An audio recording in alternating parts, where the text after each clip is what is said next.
Sveiki, esu kineziterapeutė Aistė. Jeigu rytais jūs vargina aštrus pėdų skausmas ar sustingimas, atlikite šiuos 4 fizinius pratimus, kurie palengvins simptomus. Šiuos pratimus galima atlikti tik pabudus ryte.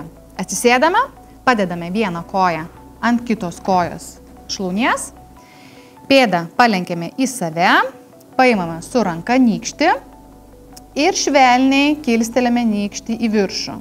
Palaikome porą sekundžių ir nykštį palenkiame atgal. Į save ir atgal. Kartojame pratimą 20 kartų. Šis pratimas padeda atpalaiduoti fasciją, kuri yra sustingusi po nakties. Kitam pratimui mums reikalingas kamuoliukas.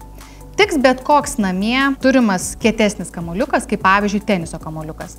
Padedame padą ant kamuoliuko ir pamasažuojame koją.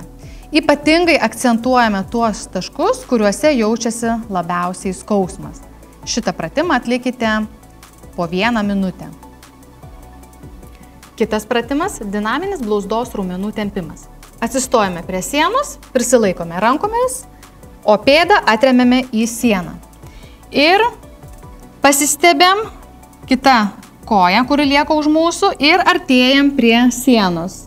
Švelniai turi jaustis tempimas šituo atveju kairės kojos blauzdoje.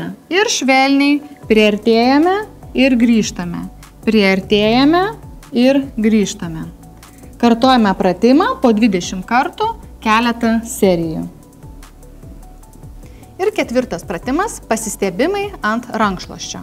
Pasiėmame rankšluostį, susisukame ir pasidedame ant grindų. Pastatome nykštį ir kelis pirštus ant rankšluosčio, prisilaikome rankomis ir pasistebėme, užlaikome padėtį ir nusileidžiame. Pasistebėme ir nusileidžiame.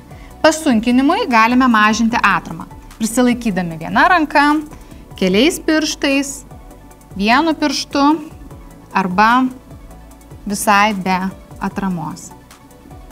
Šitą pratimą atliekame 15 pakartojimų, keletą serijų.